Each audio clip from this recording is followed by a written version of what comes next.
There is a place on earth where the jungle breathes through the mouths of stone gods, where roots as thick as cathedral columns have spent 800 years slowly prying apart the walls of temples that took 50 years to build, where the faces of divine kings stare out from towers in every direction, north, south, east, west, their stone lips curved into a smile that is not quite compassion, not quite indifference, but something older than either. This place is Angkor.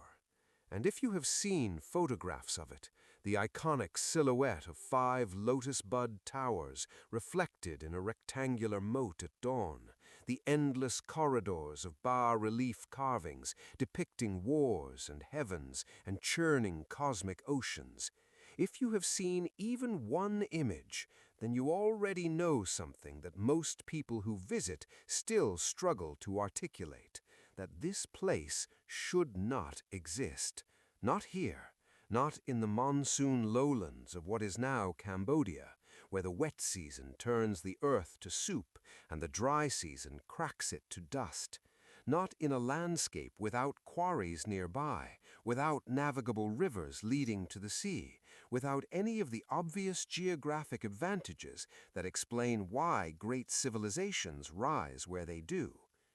And yet, Angkor was, at its peak in the 12th and 13th centuries, the largest pre-industrial city on Earth. Not one of the largest, period. Its urban footprint, and we know this now from laser scanning technology called LiDAR that can see through the jungle canopy to the ground beneath, its urban footprint stretched across roughly 1,000 square kilometers. For comparison, medieval Paris occupied about 8, London perhaps 6. Angkor was not a city in the way we imagine ancient cities, a dense cluster of buildings behind walls. It was something stranger and in many ways more modern. It was a vast, low-density urban sprawl, a dispersed metropolitan landscape of temples, reservoirs, canals, rice paddies, neighborhoods, and roads, all organized around a hydraulic infrastructure so precise and so extensive that engineers who study it today still shake their heads. The Khmer did not just build temples, they engineered water. And in that engineering, in the audacious, almost insane ambition to control the monsoon itself, lies both the secret of their extraordinary power and the seed of their eventual collapse. But we are getting ahead of ourselves. Let us begin where the stones begin, with the hands that shaped them. We do not know his name. We will never know his name, because the Khmer inscriptions that survive, and there are over 1,000 of them, carved in Sanskrit and Old Khmer on temple doorframes and freestanding stelae, record the names of kings, the names of gods, the quantities of rice and workers and gold donated to temples. They record priests, generals, ministers. They do not record stone carvers. So let us call him what he was, a mason, a sculptor, one of the tens of thousands of artisans who spent their lives turning sandstone into scripture. He was born, let us say, around 1110 in the Common Era, in a village on the northern shore of the West Baray, the great western reservoir of Angkor. The West Baray was not a natural lake. It was an artificial basin, 8 kilometers long and 2 kilometers wide, built by the labor of thousands under King Suryavarman I, roughly a century earlier. It held over 50 million cubic meters of water. From the edge of his village, looking south, the boy who would become our mason would have seen what looked like an inland sea, its surface broken only by the small temple island at its center, dedicated to Vishnu, shimmering in the heat. Water was everything. This is the first thing to understand about the Khmer. before the temples, before the wars, before the gods carved into every available surface, water. The Tonle Sap, the great lake at the heart of Cambodia, is one of the most extraordinary hydrological features on Earth. During the dry season, it is a modest lake, perhaps 2,500 square kilometers. But during the monsoon, something happens that occurs nowhere else on this scale. The Mekong River, swollen with Himalayan snowmelt and monsoon rain, backs up. The flow of the Tonle Sap River, which normally drains the lake into the Mekong, reverses. Water floods backward into the lake, and the Tonle Sap swells to 5 or 6 times its dry season size, up to 16,000 square kilometers. The floodplain becomes a vast, nutrient-rich shallow sea. Fish breed in staggering quantities. The retreating waters leave behind silt-enriched soil, perfect for rice cultivation. This annual pulse, this breathing of the landscape, was the heartbeat of the Khmer world. But a heartbeat is not yet a civilization. A heartbeat is raw potential. What the Khmer did, what made them extraordinary, was build a system to capture, store, regulate, and distribute that water with a precision that no other pre-modern tropical civilization achieved. The barays, the massive rectangular reservoirs, were the most visible component. The East Baray, built in the late 9th century, was 7 kilometers by 1.8 kilometers. The West Baray, even larger. These were not simply storage tanks. They were integrated into a network of canals, channels, dikes, and smaller reservoirs called trepyang that distributed water across the agricultural landscape. Rice paddies could be flooded and drained with control. Multiple harvests per year became possible. And that surplus, that extraordinary engineered surplus of rice, fed a population that some scholars estimate at 750,000 or even 1 million people in the greater Angkor region. 1 million people. In the 12th century, sustained by rice and fish and an infrastructure invisible to anyone who was not looking for it. Our mason's father was a rice farmer. His father's father was a rice farmer. They worked land that belonged technically to a temple, which is to say, to the god housed in that temple, which is to say, to the king who had built that temple and donated the land and its people to the deity as an act of merit. The Khmer economy was, at its base, a temple economy. Land, labor, and rice flowed towards temples the way water flowed through canals, by design, by gravity, by the architecture of power. The boy showed an aptitude for carving. Perhaps a foreman noticed. Perhaps his village owed a labor rotation to the nearest temple workshop. However it happened, and we can only speculate because the lives of ordinary Khmer people are almost entirely invisible in the historical record. By his late teens, he was in Angkor itself, apprenticed to a workshop attached to the greatest construction project the world had ever seen. Angkor Wat was rising. King Suryavarman II came to power around 1113, possibly through violence, possibly through a contested succession. The inscriptions are diplomatically vague. What is not vague is his ambition. He was a devotee of Vishnu, unusual in a court that had traditionally favored Shiva, and he set out to build a temple that would serve simultaneously as his state temple, his mortuary monument, and a literal model of the Hindu cosmos rendered in stone. The result was Angkor Wat. We need to pause here, because Angkor Wat has become so famous, so reproduced on Cambodian flags and tourist brochures and Instagram feeds, that it is easy to lose the capacity for astonishment. So let us try to recover it. Angkor Wat is the largest religious monument ever constructed by human beings. Its outer enclosure measures approximately 1.5 kilometers by 1.3 kilometers. Its moat is 190 meters wide. The central tower rises 65 meters above the ground. The temple is surrounded by a gallery whose walls are covered in bas-relief carvings that extend in total for approximately 800 meters. 800 meters of continuous carved narrative, battles, mythological scenes, heavens, hells, the churning of the ocean of milk, with thousands of individual figures, each rendered with anatomical precision and flowing grace. The entire structure is oriented to the west, which is unusual. Most Khmer temples face east. This western orientation has been interpreted as funerary, west being the direction of death in Hindu cosmology, which supports the theory that Angkor Wat was designed as Suryavarman's mortuary temple, the place where his spirit would merge with Vishnu after death. But the building is also an astronomical instrument. At the spring equinox, the sun rises directly over the central tower when viewed from the western causeway. The dimensions of the temple encode cosmological numbers.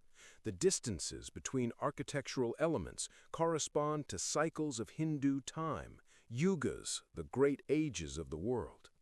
The temple is not a building. It is a diagram, a three-dimensional mandala, a bridge between the human and the divine, rendered in 5 million tons of sandstone. 5 million tons. The sandstone was quarried from Phnom Kulen, a plateau roughly 40 kilometers to the northeast. It was transported, and this is where engineering meets sheer human will, by canal and river, floated on rafts or barges to the construction site. Each block was cut, shaped, transported, and then fitted into place without mortar. The joints are so precise that in many places you cannot slide a razor blade between the blocks, even after 9 centuries of tropical heat and monsoon rain. Our mason arrived at the workshops as Angkor Wat was entering its middle phase of construction, perhaps around 1130. The outer galleries were taking shape. The bas-reliefs were being planned. The workforce was enormous. Modern estimates range from tens of thousands to perhaps 300,000 laborers over the project's roughly 35-year construction period.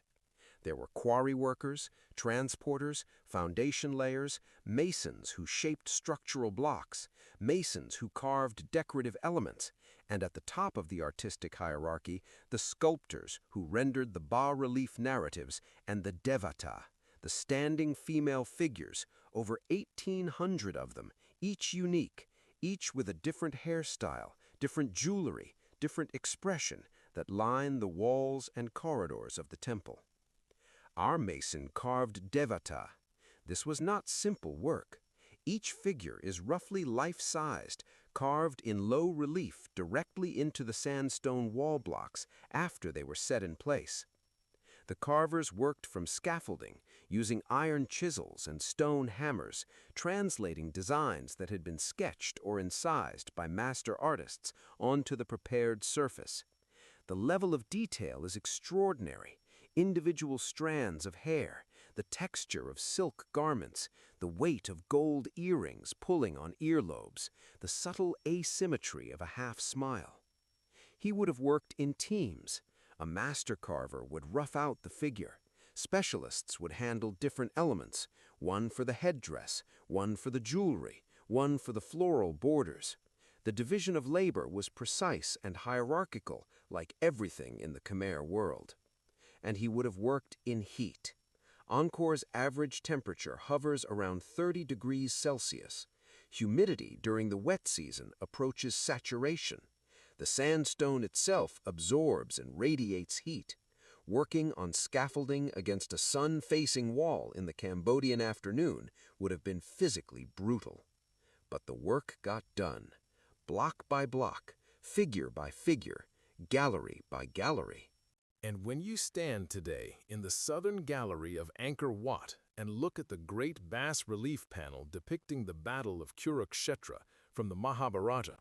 Warriors and chariots, war elephants with raised trunks, soldiers falling with arrows in their chests, commanders gesturing from beneath parasols. When you stand before this wall and realize that every single figure, every arrow, every leaf on every tree, every scale on every piece of armor was carved by hand, by someone standing on scaffolding in 35-degree heat, using hand tools, working hour after hour after hour. When you realize that this single panel is 49 meters long, then you begin to understand what the Khmer Empire actually was. It was not just a kingdom, it was a machine for converting rice into labor, and labor into stone, and stone into the divine. But every machine needs fuel, and the fuel of the Khmer machine was water. Let us go deeper into the hydraulic system, because without understanding it, nothing about Angkor makes sense. The Angkor Plain sits between the Kulin Hills to the north and the Tonle Sap Lake to the south. The terrain slopes gently, very gently, perhaps 1 meter per kilometer from north to south. Monsoon rain falls heavily from May to October, then virtually stops. The challenge is simple to state and devilishly difficult to solve.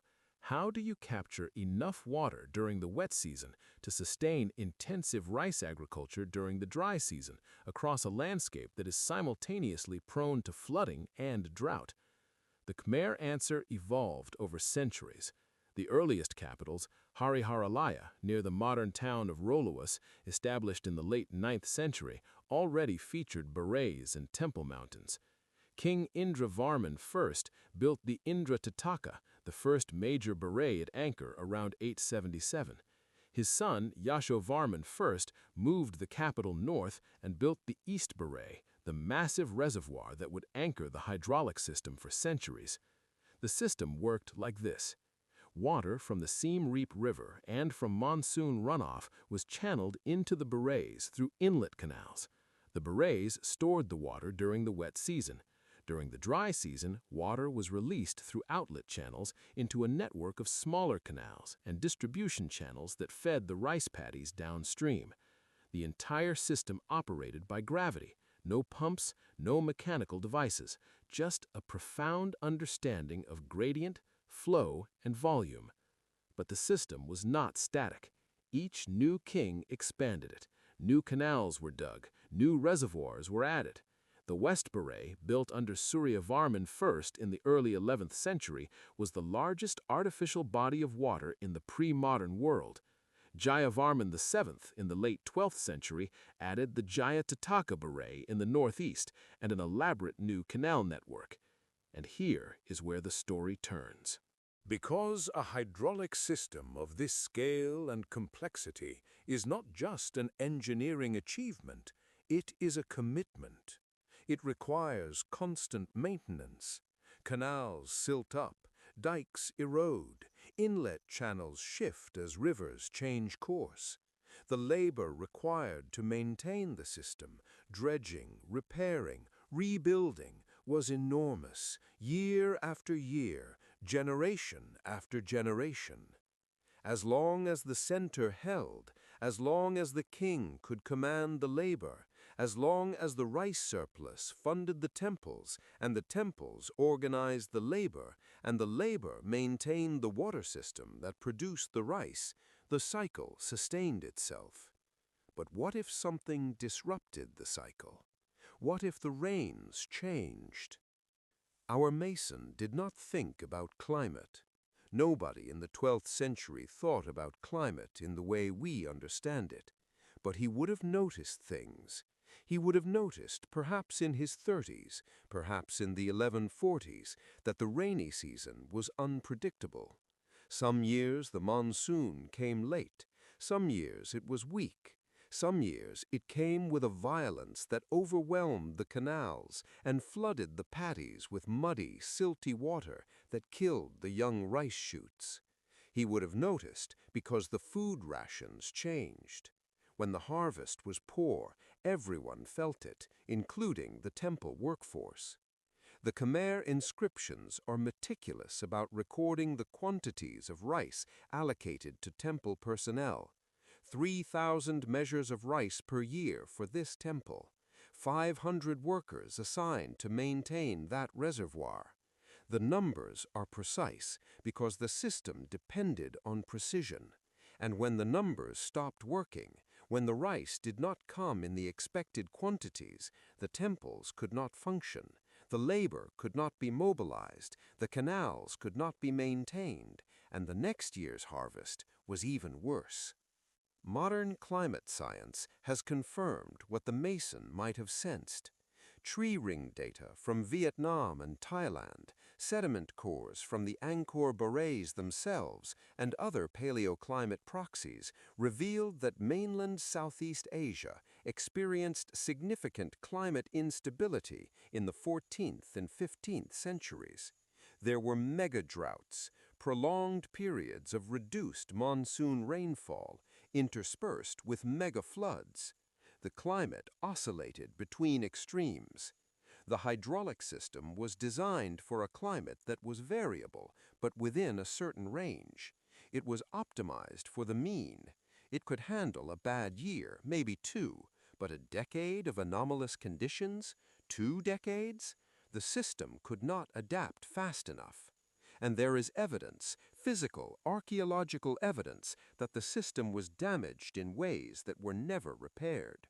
The southwestern dike of the West Baray was breached by flood at some point in the 14th or 15th century. Canals in the eastern network silted up and were abandoned. The southern canal system shows signs of hasty, poorly engineered modifications, desperate patches, not systematic maintenance. The machine was breaking down. But water was not the only pressure. Let us pull back and look at the geopolitical landscape. The Khmer Empire at its zenith, roughly 1100 to 1220, was the dominant power in mainland Southeast Asia. Its territory stretched from modern Cambodia across much of Thailand, Laos, and southern Vietnam. It projected power through a combination of military force, diplomatic marriage, religious prestige, and economic integration. Vassal states paid tribute. Trade flowed through the empire's roads and rivers. But by the 13th century, new powers were rising. To the west, the Thai peoples, ancestors of the modern Thai, were migrating southward from Yunnan, pushed by Mongol expansion in China. They established kingdoms in the upper Chao Phraya Valley. The most significant of these was Sukhothai, founded around 1238, which directly challenged Khmer control over the western provinces. Later, Ayutthaya, founded in 1351, became an even more formidable rival. To the east, the Vietnamese kingdom of Dai Viet was consolidating and expanding southward, a centuries-long process called Nam Tien, the southward advance, that would eventually swallow the Cham territories that had traditionally served as a buffer between Vietnam and Cambodia. The Khmer found themselves squeezed. Territory was lost, tribute dried up. The military campaigns required to defend the shrinking borders consumed resources that might otherwise have maintained the hydraulic infrastructure. And then there was religion. The Khmer Empire had been built on a foundation of Hindu-Buddhist royal cult. The king was a Devaraja, a god-king, whose spiritual authority was manifested in the temple mountains he built and the rituals he performed. The entire political theology of the empire rested on the idea that the king was a living link between the cosmic and the terrestrial, and that the temples were the physical architecture of that link. But Theravada Buddhism, a more austere, egalitarian, and monastically organized form of Buddhism, was spreading through Southeast Asia in the 13th and 14th centuries, carried by monks trained in Sri Lanka and Lower Burma. Theravada did not require massive temple construction. It did not require a god king. It required monasteries, meditation, moral conduct, and the support of a monastic community through simple daily alms. The shift from the Brahminical Mahayana religious complex to Theravada Buddhism was gradual but profound. It undercut the ideological foundation of the entire Khmer system. If the king was not a god, why build god mountains? If merit could be earned through simple piety rather than massive temple donations, why allocate a quarter of the kingdom's rice to feed temple establishments? If the cosmic order was sustained by individual spiritual practice rather than royal ritual, what was the king actually for? The temples stopped being built. Not overnight. But after Jayavarman VII, who was himself a Mahayana Buddhist and who built more temples and infrastructure than any Khmer king before or after Jayavarman VII, who died around 1218, the Great Construction Era effectively ended. His successors built smaller, less ambitious structures. Some of Jayavarman VII's own Buddhist imagery was defaced and converted to Hindu imagery under his successor, Jayavarman VIII, in a brief Hindu reaction. Then Theravada gained the upper hand definitively. The age of stone was over. The age of wood had begun. Theravada monasteries were built of timber and thatch. They were humble, impermanent, and they left almost no archaeological trace. Our Mason, if he lived long enough, and let us say he did, let us say he survived into his 60s, into the 1170s, would have witnessed the beginning of this transformation. He would have worked on Jayavarman VII's extraordinary building campaign, the Bayan Temple with its 200 serene stone faces, the walled city of Angkor Wat, the hospital chapels and rest houses that Jayavarman scattered along the empire's roads in an act of Buddhist compassion without precedent in Southeast Asian history. But he would also have noticed something strange. The pace was frantic.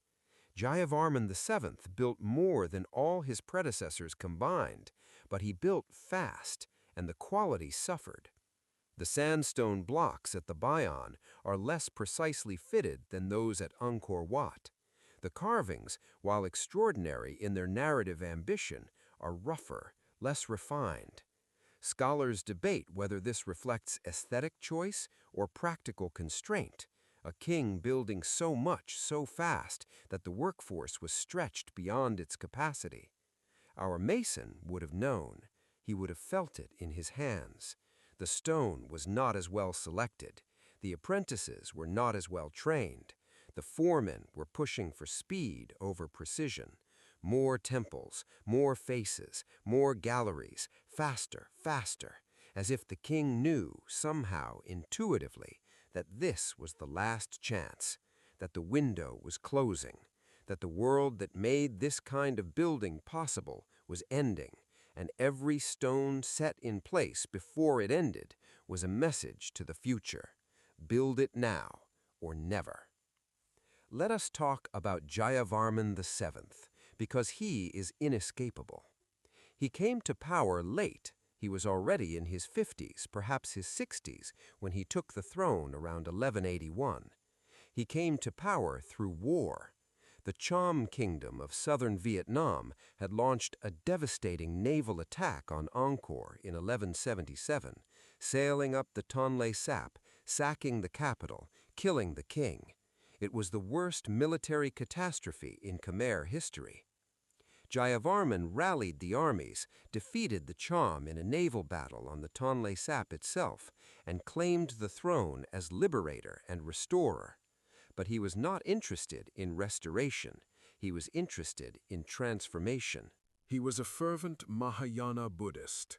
His Buddhism was not the quiet, contemplative variety. It was messianic. He saw himself as a bodhisattva, a being who delays his own enlightenment in order to save all sentient beings from suffering.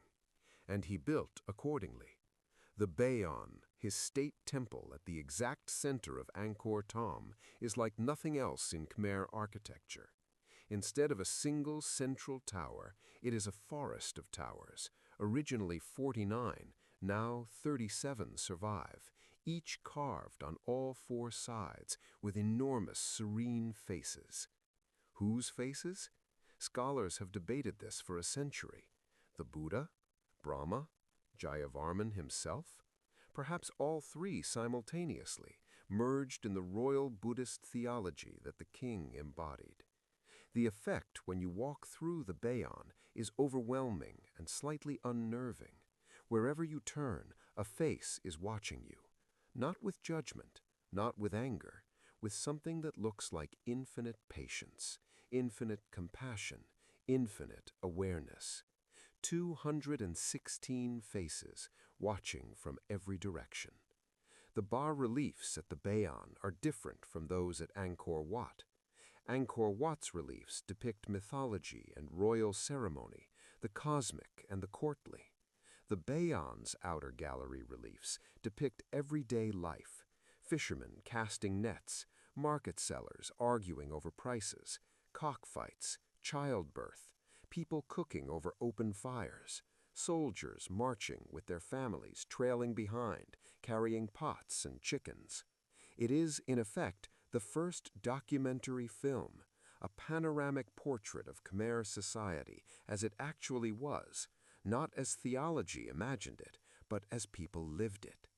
Scholars have extracted extraordinary detail from these carvings. We know what Khmer houses looked like, stilted with thatched roofs. We know what they ate: fish, rice, fruits, and something that appears to be a Chinese-style stir-fry. We know their games, their festivals, their military tactics, their merchant vessels. Our mason may have carved some of these scenes, and if he did, he would have been doing something remarkable, something that no Khmer artist before him had been asked to do. He would have been carving the ordinary, the mundane, the human, not gods, not myths, people. It is tempting to read this as Jayavarman VII's great innovation, the democratization of sacred art, the insistence that everyday life was as worthy of eternal stone as divine mythology. And perhaps it was, but it might also have been something simpler. It might have been a record.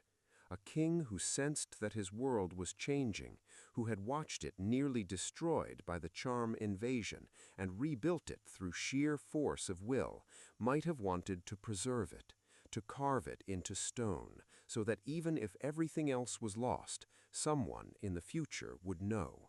This is what we were. This is how we lived. Remember us. After Jayavarman VII, the historical record thins. This itself is significant. The Khmer inscriptions, which had been produced in great numbers from the 9th century through the 12th, virtually ceased after Jayavarman VII's reign. The last major Sanskrit inscription at Angkor dates to 1327. After that, near silence. We know from Chinese diplomatic records, the Chinese maintained detailed accounts of their tributary and trading relationships with Southeast Asian kingdoms, that Angkor continued to function as a capital through the 13th and into the 14th century. The Chinese envoy Zhao Daguan visited Angkor in 1296 to 1297 and left a detailed account that is, for many aspects of Khmer daily life, our single most important source. Zhao Daguan describes a functioning, prosperous city. He describes the royal palace, the temples, the markets.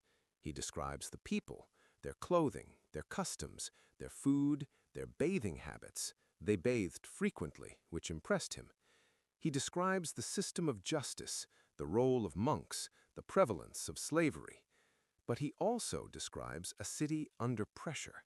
He mentions conflicts with the Thai kingdoms. He notes that many of the temples are already showing signs of neglect. He describes the forest pressing in at the edges of the city. And then, within a century and a half of Zhao Daguan's visit, Angkor was abandoned as a capital. The traditional date is 1431, when Thai armies from Ayutthaya sacked Angkor. But the reality was probably not a single dramatic event. It was a process. The court had been shifting southward toward Phnom Penh and the confluence of the Mekong and Tonle Sap rivers for decades. The hydraulic system was failing. The population was declining. The temples were being repurposed or abandoned. Angkor did not fall in a day. It faded. It dispersed. It was slowly released back to the forest, and the forest took it. Here is what the forest does to a stone temple over 800 years. First, the seeds, carried by birds, by wind, by the droppings of fruit bats that roost in the dark corridors.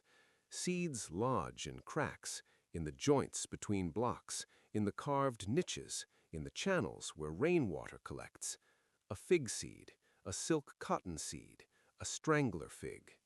Then the roots, hair thin at first, seeking moisture, finding it in the micro crevices of the sandstone.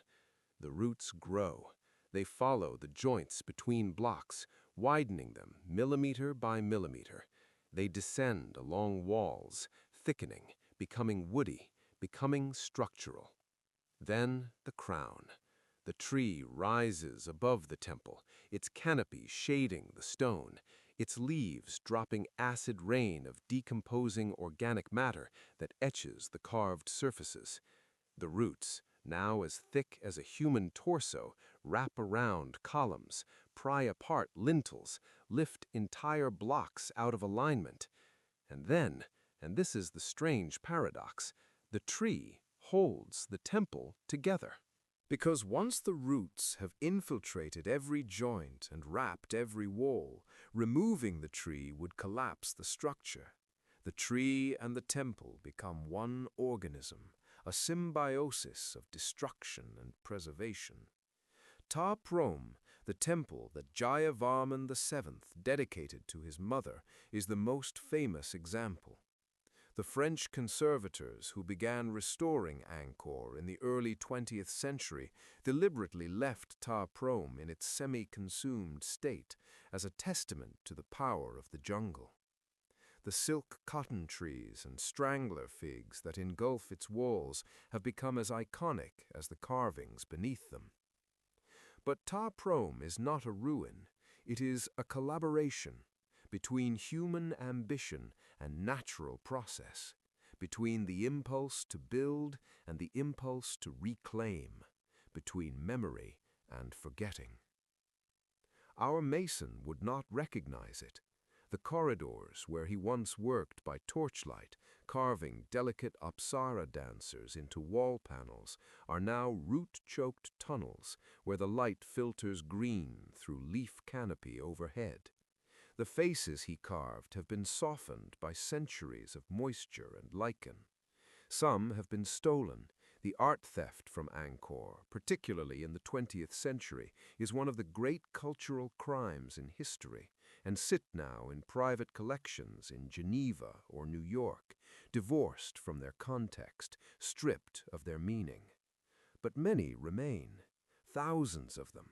Devata standing in their carved niches, their stone eyes looking out through curtains of roots, waiting. What killed the Khmer Empire? The question is still debated, and the honest answer is everything at once.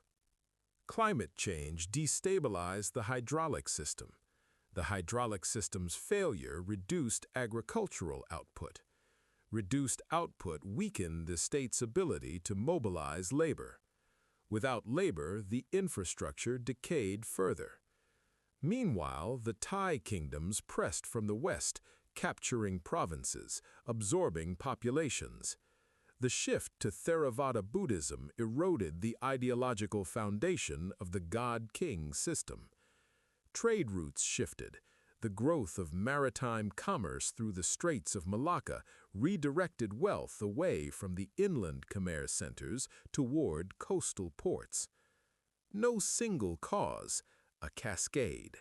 a system too complex, too interdependent, too optimized for a specific set of conditions, and when those conditions changed, the system could not adapt. There is a lesson here that resonates uncomfortably with the present. The Khmer built a civilization of extraordinary sophistication around the management of a natural resource, water, that they could control only within limits. When the climate shifted those limits, the system that had made them powerful became the system that destroyed them. Their greatest strength, their hydraulic infrastructure, became their greatest vulnerability. They were, in a sense, too good at engineering.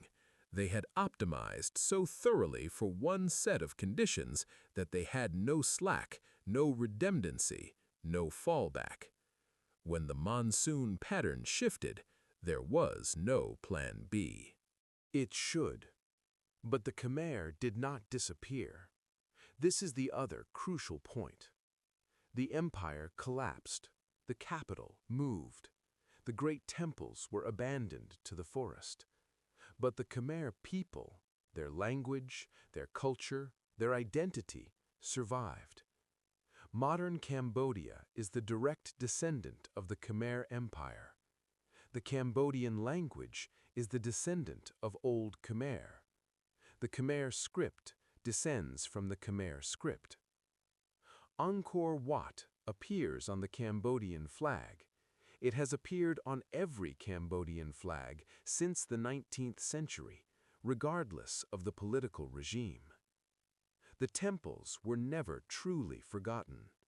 Buddhist monks continued to maintain Angkor Wat as a pilgrimage site even after the capital moved south. Local people always knew the temples were there.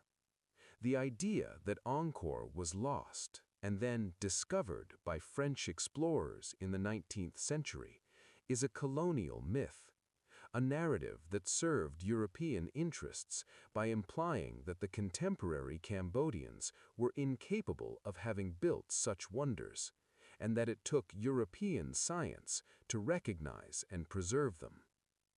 The Cambodians always knew. They always remembered. The temples were never lost to them. What was lost for a time was the ability to read the inscriptions.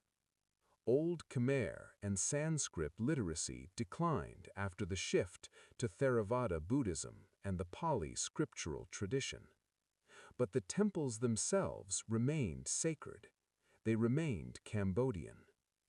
And in the 20th century, Cambodia's relationship with its Angkorian past became painfully, tragically complicated. The Khmer Rouge regime of 1975 to 1979, one of the most devastating episodes of mass violence in modern history, explicitly invoked Angkorian greatness as part of its ideology. The regime claimed that if the Khmer ancestors could build Angkor, the modern Khmer could build an agrarian utopia. The parallels were grotesque. The Khmer Rouge used forced labor to build irrigation systems, just as the Khmer kings had. But where the ancient system was sophisticated and effective, the Khmer Rouge canals were poorly engineered, often useless, and built at the cost of hundreds of thousands of lives. The past can be weaponized. Memory can be distorted. A civilization's greatest achievements can be twisted into justifications for its descendants' worst atrocities. This, too, is part of the Khmer story, and it is not a comfortable part. Let us return to the Mason. Let us give him his ending.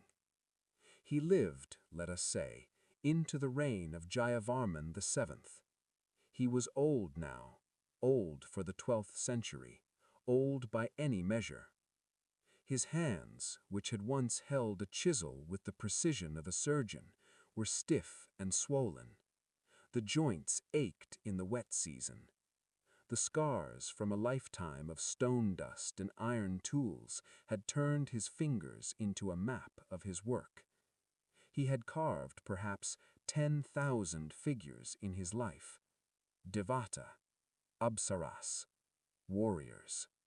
Demons, Nagas, the great serpents that lined every causeway and balustrade.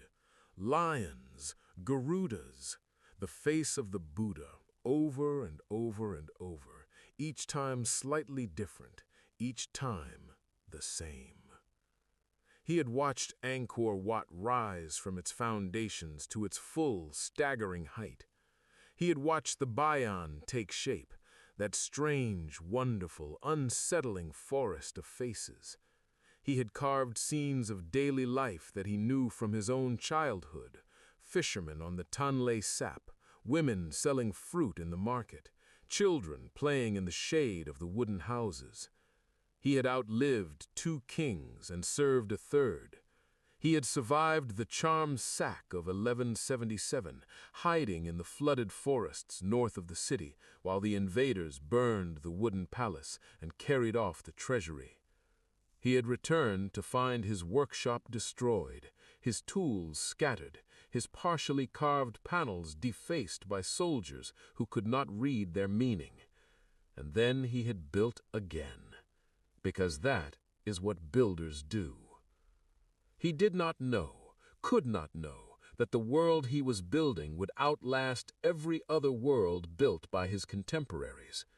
He did not know that the temples of Angkor would still be standing when the cathedrals of medieval Europe were barely imagined. He did not know that people from countries he had never heard of would one day travel across the world to stand before his carvings and feel, what? Wonder? Reverence? The particular vertiginous awe that comes from standing in the presence of human achievement so far beyond the ordinary that it seems almost impossible? He did not know any of this. He knew only the stone, the weight of the chisel, the angle of the cut, the way sandstone behaves when struck with just the right force, how it fractures cleanly along the grain if you understand it, and shatters unpredictably if you don't.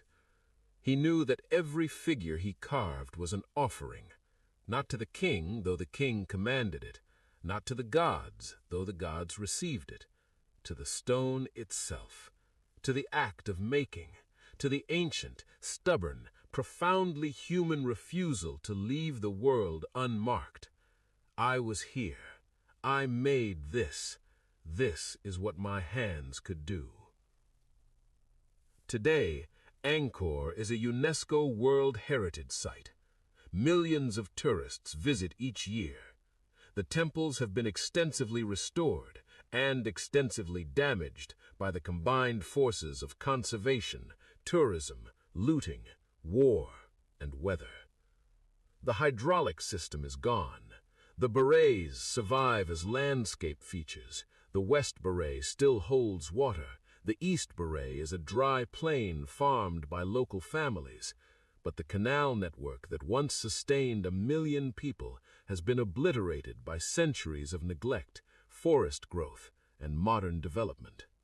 LiDAR technology, deployed in a series of groundbreaking aerial surveys beginning in 2012, has revealed the full extent of what was lost. The laser scans show a vast, planned urban landscape extending far beyond the temples. Neighborhoods, industrial areas, agricultural grids, roads, bridges, ponds, a city of breathtaking scale hidden beneath the forest canopy, invisible to the naked eye, but perfectly preserved in the topography of the soil. We can see it now, the whole thing, the entire machine, the complete system that the Khmer built and maintained for 5 centuries, and that the forest buried for 5 centuries after that. And what we see is humbling, because it confirms what the temples already told us, but on a scale that even the temples could not convey. This was not a collection of monuments. This was a civilization, a complete, functioning, brilliantly engineered civilization that solved problems of urban planning, water management, agricultural production, and population density that we are still struggling with today. The Khmer figured out how to sustain 1 million people in a tropical monsoon environment without destroying it. They did it for 500 years. And then climate change, geopolitical competition, and systemic overextension brought it down. The parallels to our own moment are so obvious that it feels almost vulgar to state them, but let us state them anyway. We too have built a global civilization optimized for a specific set of climatic conditions. We too have engineered systems of extraordinary complexity to manage water, produce food, and sustain unprecedented population densities. We too face climate disruption, geopolitical competition, and the question of whether our systems are resilient enough to withstand the shocks that are coming. The Khmer are not a cautionary tale, they are a mirror. And somewhere in the jungle, in the green twilight where the silk cotton trees have wrapped their roots around the carved doorways and the lichen has softened the faces of the Devata into something ghostly and serene, somewhere in that jungle, the work of the mason endures. Not perfectly, not completely. Some of his figures have been stolen, some have been weathered to smooth abstraction, some have been shattered by falling masonry or cracked by the slow, relentless pressure of growing roots. But some remain, hundreds of them, thousands, standing in their niches, holding their lotus flowers, wearing their stone jewelry, smiling that specific Khmer smile, serene, knowing, compassionate, eternal, that has been called the most beautiful expression in the history of sculpture. They do not speak, stone cannot speak, but they say something nonetheless. They say, "We were here, we built this, we understood the water and the stone and the monsoon and the stars. We organized 1 million people into a functioning world. We fed them. We housed them. We gave them gods to worship and beauty to contemplate, and a place, a magnificent, improbable, heart-stoppingly beautiful place to call home. We did this with our hands, with chisels and hammers and monsoon water and rice and faith and 5 million tons of sandstone carried 40 kilometers through the jungle on wooden rafts. We did this. And then the rains changed, and the forest came, and the world forgot. But the stone remembers. The stone always remembers. And somewhere in the root-choked darkness of Ta Prohm, where the tourists' camera flashes briefly illuminate the carved dancers before the green twilight swallows them again, somewhere in that darkness the mason's hands are still visible. In the curve of a hip, in the drape of a silk sampot, in the precise, delicate rendering of a single lotus petal, carved 900 years ago by a man whose name was never recorded, whose life left no trace in any inscription, whose existence can only be inferred from the work he left behind. But what work! What extraordinary, impossible, beautiful work! The chisel marks are still there. You can see them if you look closely. Small, confident strokes, the signature of a hand that knew exactly what it was doing. The Khmer built heaven on earth. The earth took it back. But the stones, the carved, shaped, fitted, sculpted, polished, sacred stones, the stones are still speaking. All we have to do is listen. All we have ever had to do is listen. And the faces on the Bayon, those 216 faces, looking out in every direction, smiling that ancient smile, they are still listening too, waiting, patient, as if they have all the time in the world, as if time itself is the one thing they were always designed to outlast. And perhaps they were right.